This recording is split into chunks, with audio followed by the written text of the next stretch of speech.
So I was thinking about this morning, and I was thinking about, I was preparing, and I had the finest speech that ChatGPT could write, and just kind of a little aside about myself. When I graduated in 2012, and I got my little alumni coin, I started carrying it around, and every time I did public speaking, I'd have it in my pocket, because it was a reminder that I actually knew what the hell I was talking about, and I belonged there. And it was just kind of my way of being like, just a reminder, a little totem. And then I realized everyone in this room has one. It doesn't set me apart. And so it completely undermined my whole, yes, I'm the expert, or whatever feeling it was trying to mimic. And so I scrapped the speech and decided that this time would be better used as a discussion. And so I asked Jodi, in her capacity as Deputy Director, and given the long history that she has with the center, to sit up here with me. I will say I requested 2 ferns for next time. But to just sit up with me, and I don't want to do a fireside chat between us. I want us to have a conversation. It's a time of uncertainty, it's a time of change, and it's a time of opportunity, right? I think both given external events and also the leadership change for the center gives us a chance to take stock of where we are, and things that perhaps haven't changed for whether it's good reason, bad reason, or just never been looked at. Now's a time that we can do that. And so I've got some topics this morning, but we're not limited. So I want you all to openly engage. Let's talk about what's on your mind as well. So that's the intent for this morning. Before we get started, I want you all to remember 4 words. These are really, really important, okay? It depends on budget. That is the answer to every question. But now that we've caveated that, we can actually talk about whether things make sense to do, not whether we could do them, because it depends on budget. Let's start with, I think, the topic that is on everyone's minds: class gifts, okay? Please don't get any bigger. There's no more wall space. Let's shift from the competition of, bigger is better, and let's go functional, right? The last emergence class got us a coffee cart. It's fabulous. If you haven't been back over to the center, please do so. You can visit our official coffee break room. However, go through the front door. Don't sneak up the back stairs. Go through the front door, and you'll see why I brought this up as the most pressing topic for this discussion. Enough with the big stuff. There's nowhere else to put it. All right. The competition for big has been won, and it's done. Settled for all time.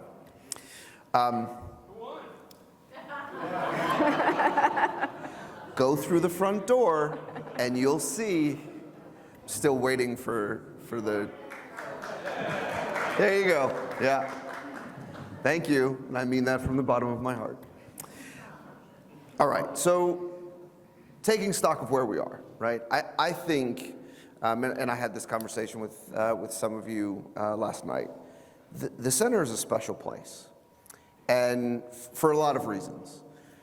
My career, I've had the, I think, fortune of basically being in government startups my entire career, right? So I started at ODP, government startup, doesn't exist anymore. Went to DNDO, Office for Domestic Preparedness, Domestic Nuclear Detection Office, government startup, doesn't exist anymore. I spent a year at CISA, still there. Went to the National Security Innovation Network in DoD, doesn't exist anymore. CHDS has been here for over 20 years and is still doing what it set out to do in the beginning, which to me speaks to how right they got it right from the get-go. Now, that's not to say there's not opportunities to change and tweak, but I think that speaks tremendous volumes to just the power of the center and the impact that it has, unquestionable impact. The challenge that I'm finding coming in now in this role as director is, well, this isn't a broken organization. What possibly can we do? And so the challenge shifts from fixing an organization to taking it from good to great, which most of you probably have read that book. So how do we do that? What are the challenges? What are the opportunities? I'm going to start with culture, because I think that was the thing that was most surprising to me when I joined. The view from outside as a participant, you don't see the sausage making, you don't see the stuff that goes behind the scenes. And I do think that the center has an opportunity to really improve in some pretty significant ways around an organizational culture standpoint. The first is our program leads and our teams in each of the programs are phenomenal. And they're entrepreneurial, and they are hard charging to make their program the best that it can be. The problem is we have all of these stovepipes of excellence. And so I'm really trying to push this one center concept. The idea that, we all succeed together or we all fail together. One program that works and 4 that don't, the center doesn't survive. And so this is about ensuring that everything that we do, rising tide lifts all ships, right? That everything we do is tied to the center as a whole, and that we are representing, CHDS, not Masters or ELP or EEP, right? It shouldn't be multiple brands, it's one brand. Well, and I think, there are a number of you in this room who are alumni of several of our programs, and so you all see the connections between and among the different programs too, and how they all work together.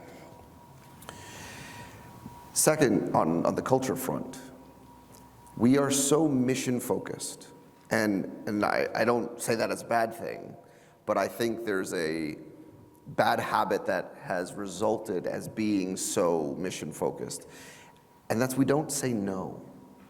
And the center's budget has been 18 million-ish since it stood up, right? That's it, flat. There's no inflationary changes, nothing. And in this last year, we took a 10% cut, so at 16.2, which will likely, assuming that the CR continues once the government reopens, will be at 16.2 again. And in that sort of austerity, you need to be cutting, you need to be shutting things down, but the center has just continued to expand. And I think there's something to be said about doing more with less and finding a way to make things happen. But at some point, something's got to give. And to the conversation that we had yesterday about people's health and wellness, what I don't want to have happen is that what gives are our staff or our faculty, because they're just pushing more and more and more. And so there's a couple of ways to solve that problem, right? You can solve it by getting more money, which we'll talk about as a priority, or you can solve it by doing less, or you can solve it by not saying yes to everything that is asked of you and to start to prioritize. And I think that's something that's challenging, hasn't really been done, at least as I've seen it. That we tend to find ways to make things happen, and that's hard given where we are from a budget standpoint. We have a challenge with data. We have so much of it, but it's not really organized in a way, and I'm sure you all have similar issues with your organizations, right? This magical idea of the data architecture that when you ask a question, it's an oracle and it spits it right out and it gives you the answer that you need. We don't have one place that we store data. We store it in 14 different places. Each program has their own thing. And it doesn't acknowledge, again, sort of the interconnectedness between the centers. To Jodi's point, ELP grads, emergence grads, master's grads, they're not limited to one program. People jump between programs, which is really how it's designed. It's supposed to be a progression. Speakers, we have speakers that will talk in the master's, who will also talk in the ELP, And when I got here, I couldn't confirm, were they getting the same rate for, in terms of pay from program to program? Were we coordinating? Do each program know when they're coming in and who's using whom? And so I think from a operational standpoint, there are some efficiencies that can be made, particularly on the data front. But more importantly, I think on the messaging and storytelling. I mentioned unquestionable impact that CHDS has. We all know it, we believe it, and we live it. But telling the story and telling it to decision makers, whether it's DHS leadership, DoD leadership, folks on the Hill, we need to be able to show the impact in a measurable way. Bella Vita's so what question. And we can tell stories in big numbers. We have 4,000 alumni. Or we can tell stories in specifics. Joe Geronimo did this and it was great and it changed the world. But what we can't do is that middle space. And I want to be able to answer questions like, how many of the major events over the last 20 years have had a CHDS or have had CHDS grads in the mix, whether it's leading response teams or somehow engaged? Of all of the agencies that we engage with, how many of them have a CHDS grad in leadership, right? Those tell a different kind of story, and they talk about that sort of sustaining impact, that long-lasting, and we can't do that now just because we don't have the information, or we don't have it in a way that it's been aggregated enough that we can provide those anecdotes. So I think that's a real opportunity for us. And that's really something that we need your help with, because ultimately we can LinkedIn stalk you all day, but there's not enough time to track all of you down. So, Heather does a great job in terms of alumni newsletters and following up with folks, but the more information you provide about where you are, what you're doing, the more we have that exchange, the more of that we can capture and I think use to represent the impact that the center has had. And I think Heather says this in the classroom, if I'm not mistaken, but once you come through this program, we take credit for everything you do afterward, right? Even if our impact was this much, like all of your successes belong to us, okay? No, but we do that not because of credit, we do that because we want to show how impactful that the center is, and that's really the best way to tell the story.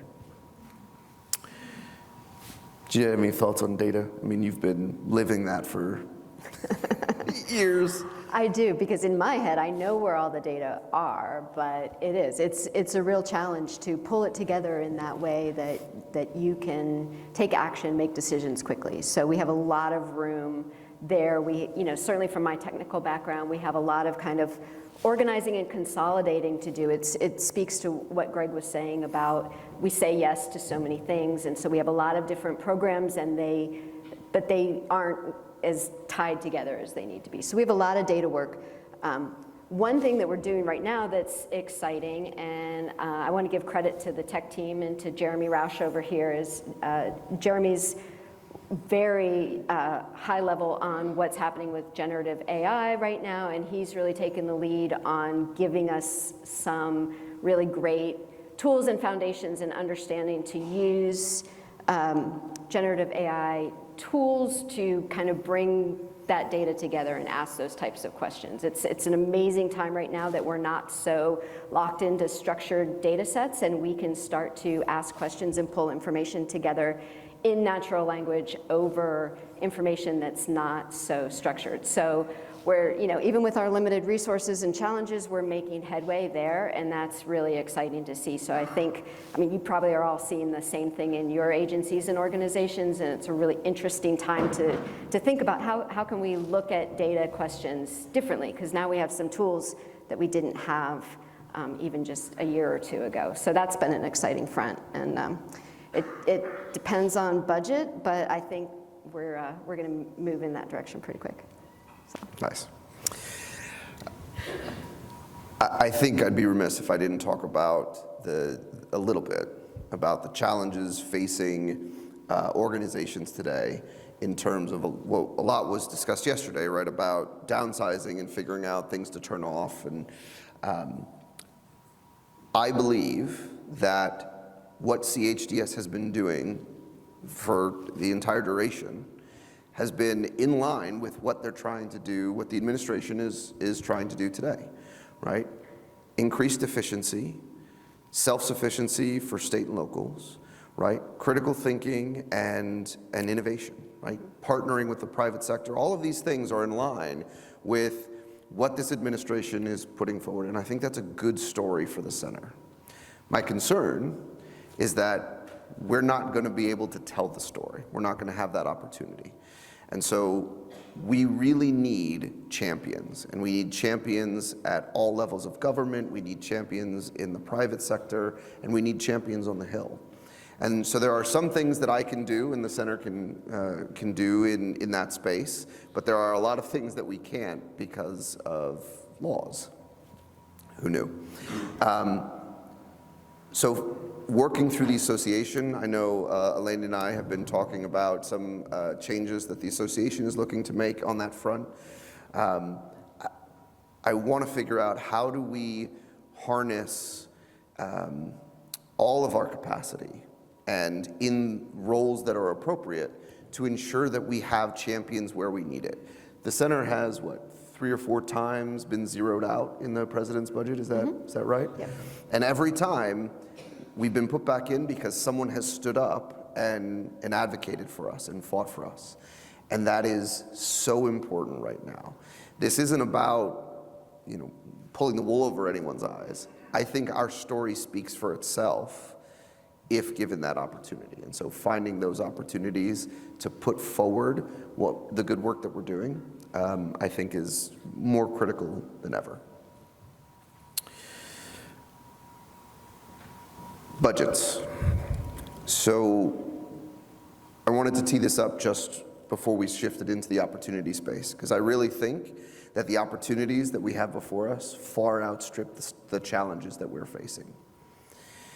But on the budget front, I think there is a challenge there in terms of how do we right-size the organization. And there's a bunch of factors at play, right? FEMA has been our primary sponsor, since the beginning, essentially, well, minus the ODP stages before they assimilated ODP. But the idea that somehow, FEMA is going to come up with an additional $12 million in order to bring us up to where we should be if we had been accounting for inflation every year, I mean, that's just not realistic. I also don't think that, despite my conversation with the president in which she asked me, have you thought about your own building on campus? I was like, no, no, I haven't. That didn't really occur to me on an $18 million budget. But potentially that is a future that we could be pursuing. But given $100 million tomorrow, we couldn't spend that money. And so figuring out how do we right size and how do we grow in a way that is, it can be exponential growth, but it has to be done in a way that is achievable, that we don't lose the impact that we're having. Because if we just start doing things to spend money, very quickly it becomes like, well, you're 3 times the budget, 4 times the budget. Why is your impact only growing marginally? And that sort of disparity is not something that we ever want to find ourselves in. There's also, I think, and this is my last bit on the budget challenge before we go into opportunities. There's this paradox of innovation funding. So how many folks here have been either in the DHS, DoD, or other government innovation spaces, whether it's an innovation lab or a shop? Can I just see a hands? Okay. I have a theory, and I'm not writing another thesis, so this will just remain a theory, that innovation actually dies at some point when it basically drowns in money. If you have an organization that has an innovation mandate and a little bit of money, just enough that they can do something with it, they're hungry, they are, again, scrappy, figuring out how do we spend this money, how do we stretch it to go as far as humanly possible, looking for partnership opportunities and creativity and all of those things. But you take that same organization and you drop $100 million on it, and all of a sudden it becomes a glorified contracting shop where it's just, oh, well, we're just going to farm all of this out, and all of that drive goes away. That necessity goes away. And so that is something that I want to make sure we preserve in CHDS. So on the one hand, we need more budget. It will enable us to do more. But on the other, how do we make sure that we don't get to the point where we have so much money that we can afford to be lazy and or just farm it out? Get more people. Yeah, right. So that's one of the challenges there. But I want to shift into opportunities now, and this is really, I've got ideas, Jodi has ideas, there are things that we've talked about, but I really want to hear from you all on, what have you been thinking about, right? I know as an alum, I spent years figuring out, how do I get back to the center? What can we do? The amount of times that I sat in Glenn's office and was like, Glenn, I have an idea. Okay, Greg, just calm down. It depends on budget, right? But I know you all have them, and so I encourage you, let's have this discussion now. So the first is, let's talk about content, because I think content is something that I know we evaluate, and the master's program just went through a whole curriculum evaluation and revision. But the speed of academia is not, in my opinion, for the 5 months that I've been an academic now, the speed of academia is not keeping pace with the changing dynamic environment. Yeah. And I think it's true on the program side, so we're talking about master's curricula, and ELP and Emergence has more flexibility. They're not bound by sort of the curriculum review that NPS has to do for the master's program, so recognize there's some additional challenges there. But also with things like the HSDL, not only not keeping up with sort of the threat space, but also the tech space. I'd offer to let you talk a little bit about sort of the vision for the HSDL and what it is, but where we think it should be. Right. Yeah, I think, for the HSDL, we've been collecting documents and resources in that repository for 20 years. So it is a really amazing repository of documents. But technology is changing so fast right now. We're just at a really critical kind of pivot point from the way that we used to access and search for information and the way that we're moving towards very quickly accessing and searching for information. So you all know, as you use Google and Copilot and all these things, that the way you're asking questions and the information that you're getting back, your expectations of how you interact with these tools to retrieve information is changing.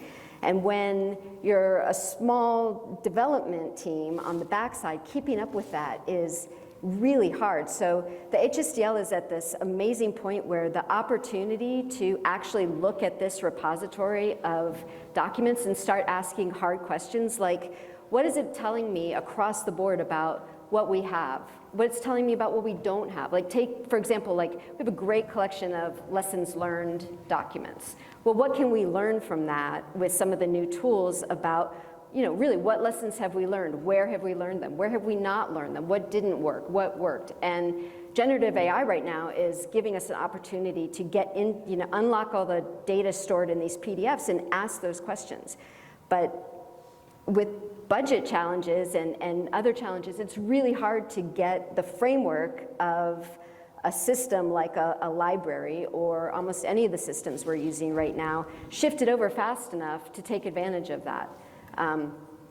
Or to take something government controlled with security issues and parameters and move it out towards the tools that are third-party sourced and external to say, okay, you come look at this. So we're moving ahead and we're making a lot of decisions and doing some interesting things, but I just see the power in this repository. It's what it was built to do, and we just have to figure out how to move fast enough to start unlocking that information. So that is a challenge that I would love to work on and have this kind of new vision for how do we get the information out of this library in a way that people can really start to use it and not just search it like we all did in grad school, give me some keywords, find the documents, but really start to explore what is this 20-year repository that captured the Homeland Security debate? What is it telling us now about Homeland Security, Homeland Defense in this country? And so the potential is amazing, but everybody's wrestling with how to get at that data now. So, well, that's an amazing opportunity. I want to really dig into that. Well, and you said something there that leads right into the next piece that I was going to talk about. We are the Center for Homeland Defense and Security, and yet the Homeland Defense portion of what we do is like this big. And given the threat space shifting from non-state actors to state actors and near-peer adversaries, Homeland Defense is becoming more important than it's been in decades at this point. And I think that we need to pivot into that space in a much bigger way than we have recently. And with that, again, comes opportunities for new sponsors. The conversations that are happening at the Department of Defense around this, they're primarily just federal, right? But there's an acknowledgement that this doesn't work without the state and local component. And what CHDS brings that community to bear on whatever the topic is. And so through us, there can be a great opportunity for accessibility between those communities. The federal government has done a really good job, I think, of defining defense support to civil authorities. But what we're talking about now, I think, is the inverse and is not well defined, and that's civil support to defense authorities, right? So if we find ourselves in a hot war and DoD deploys, who's filling that gap? It's probably going to be state and locals. And do we know how that's going to work? Those are the conversations that need to be happening now, and that's something that we are very much leaning forward with in terms of content and topic space for the center. I think there's a tremendous opportunity there for us. There's been a debate, and I'm sorry, I realize this is kind of stream of consciousness, but that's how I roll. There's been a debate as to whether the master's program is still meeting the mission that it set out to achieve 22 years ago, right? Of all of the missions that CHDS has and that CHDS started with, I think there is one that we have absolutely achieved. Like, mission accomplished, I wanted like confetti that I could poof, And that's building a program, building a curriculum that can then be replicated in schools across the country, right? When CHDS stood up, it was the first. And now there are hundreds of programs across the country and universities teaching a lot of our content. So the question then becomes, well, so why, if we've achieved that, why do we still have a master's? I'll give you my answer. Because those organizations, those schools, are not adapting, right? They're teaching what we gave them, and their ability to change content and update with the times is incremental at best. What the center needs to do, particularly with the master's program, is move into this space of pushing the boundaries. Content development, teaching techniques, methodologies. How do we continue to improve not just what we're doing, but what everyone is doing? And so on the master side, we need to be testing things out, we need to be experimenting, we need to be, again, pushing the boundaries. We have the classroom in Watkins, which is the great classroom of today. How do we make it the classroom of tomorrow? How do we make it an example that, again, just like we did 22 years ago, that other schools, other universities look at and say, that's what we want. We want to do what they're doing. And I think that has got to be a priority for us going forward, particularly to justify the continued existence of a master's program that is now one of many master's programs. But we need to maintain that sort of that top position, and we need to just continue to push the boundaries. We're looking into, again, sort of how do all of the programs fit together? We've got early career emergence, we've got the master's program, we've got the executive leaders program. One of the things that we're finding is that we are getting applicants in emergence who are mid-career, who already have master's programs. I mean, I think we had a PhD person apply for emergence. And they're applying for emergence because they want to be here. They want the CHDS experience, but they don't want to do another master's, which I totally understand. So there's a gap there. And I think taking a look at, okay, where are the gaps in our programming? Is there an alt master's? Is there a version of the master's program, something that's targeted at mid-career folks, but doesn't necessarily have the thesis requirement or isn't as long? Or, I mean, there's a lot of opportunity there, and those are the types of spaces that I think we need to evaluate and figure out, are there major gaps? And is there something that we can do with the resources that we have and adjust, right? If we were to take the master's program and instead of it having it be a wholesale, it's one thing soup to nuts, if we were to take a stackable certificates approach, which is one of these novel academic innovations, where, well, if you do this part, you get a certificate. If you do that part, you get a certificate. And if you put those certificates together, then you get a thing, right? Whether that's master's or something else. There's been a lot of talk about PhD programs. That's a great idea, but it depends on budget. It depends on sponsor. But what we could do is if we were to implement a stackable certificate approach, maybe we can build we can set up the foundation and have all the building blocks for certificates in individual programs that when you put together, you get your PhD, right? These are the types of innovations that I think we need to be pursuing because there's a demand signal for it. I mean, how many people here, if we did a PhD program, would be interested? Demand is not the question. I'm looking forward to you sponsoring the entire CHDS PhD program. No, but that might be a model as well, right? When we're asking the question about, well, who sponsors it, who pays for it, there isn't one answer. There's a lot of ways to do it. And so this is the type of thinking that we need to do more of. And these are the conversations that we're having at the center. And the unfortunate thing is, we're having those conversations, which are incredible because the thing I love about the innovation space is you live in a world of possibility, right? Anything is possible, and we just figure out a way to make it happen. But we're coupling that with the reality that's happening right now, where we're getting guidance that, oh, well, you need to shut down this or stop doing that. And so it's a hard time, and it's hard. We're vacillating between these great meetings where anything is possible to, okay, well, what do we have to kill today because someone has, told us we need to, right?